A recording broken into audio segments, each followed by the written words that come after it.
एक बोइंग फिर से टूट गया, एक और प्लेन, एक और क्रैश, और फिर से वही सवाल, क्या ये एक्सीडेंट था या एक और नजरअंदाज की गई घटना।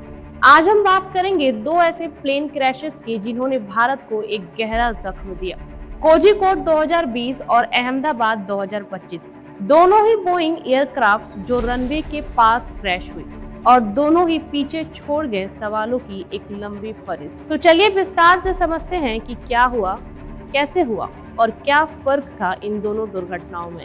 12 जून 2025 की दोपहर 1:39 पर एयर इंडिया का एक बोइंग 787 ड्रीम लाइनर जो अहमदाबाद से लंदन गेटविक जा रहा था, टेक ऑफ के तुरंत बाद क्रैश हो गया। प्लेन मेडिकल बॉयज हॉस्टल की इमारत से जा टकराया, जहां स्टूडेंट्स अपना भविष्य सजा रहे थे। ये बस एक फ्लाइट नहीं थी, ये उन 242 लोगों के लिए एक नया सफर था, पर कुदरत को कुछ और ही मंजूर था। इस दुर्घटना में गुजरात के पूर्व मुख्यमंत्री विजय रूपाणी भी सफर कर रहे थे और उनकी देहांत की पुष्टि हो चुकी है।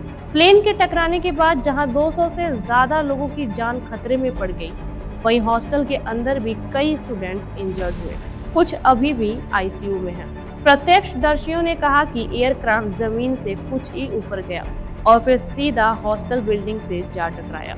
डीजीसीए की प्रारंभिक रिपोर्ट में बताया गया है कि मैकेनिकल फेलियर और वेदर दोनों ही फैक्टर हो सकते हैं, लेकिन कंफर्मेशन अभी भी बाकी है। 7 अगस्त 2020 कोझिकोड एयरपोर्ट। वंदे भारत मिशन का एक बोइंग 737-800 एयरक्राफ्ट जो दुबई से 190 लोगों को भारत ले जा रहा था। मॉनसून का टाइम था, रनवे गीला था और बोइंग एक टेबल टॉप रनवे पे उतरने की कोशिश कर रहा था। पहले 2 लैंडिंग अटेम्प्ट्स फेल हुए।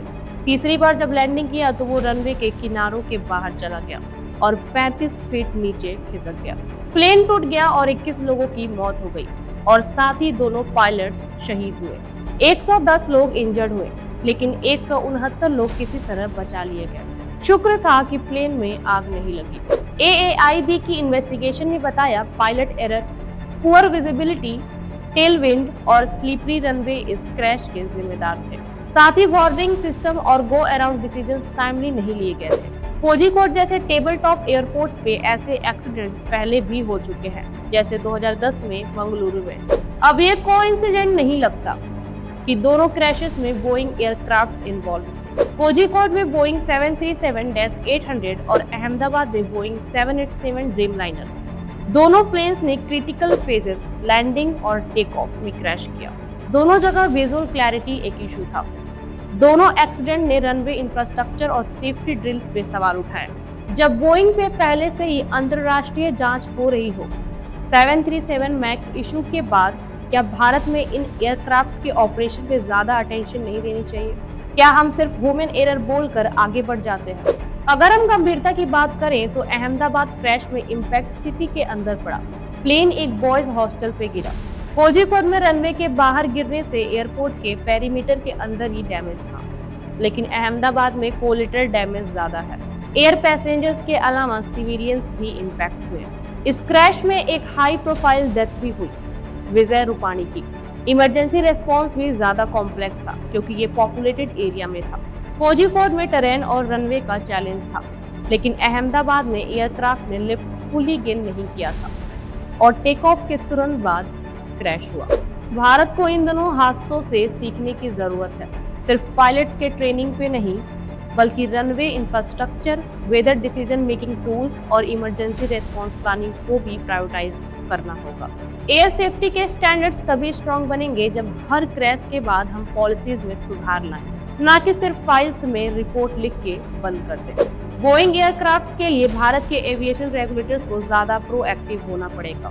पब्लिक ट्रस्ट सिर्फ पीआर से नहीं, एक्शन से जीता जाता है। दोस्तों, एक बार फिर से 242 फैमिलीज, एक पूरा मेडिकल हॉस्टल और पूरे देश के लिए एक दर्दनाक सुबह बनी अहमदाबाद की एक क्रैश। हमें याद रखना होगा कि हर फ्लाइट एक सफर नहीं, एक जिंदगी होती है। ब्लू एरा सिर्फ काम की बात में हम बस ये पूछना चाहते हैं आपसे, क्या आपको लगता है कि हमने कोझिकोड से कुछ भी सीखा? क्या अहमदाबाद क्रैश भी एक वार्निंग थी, या एक और दुर्घटना जो इतिहास के पन्नों में दफन हो जाएगी? अपनी राय कमेंट बॉक्स में जरूर शेयर करें। इस एपिसोड को दूसरे लोगों के साथ शेयर कीजिए और सेफ एयर ट्रैवल के लिए अवेयरनेस फैलाइए। मिलते हैं अगले एपिसोड पे, तब तक सुरक्षित रहिए, सतर्क रहिए।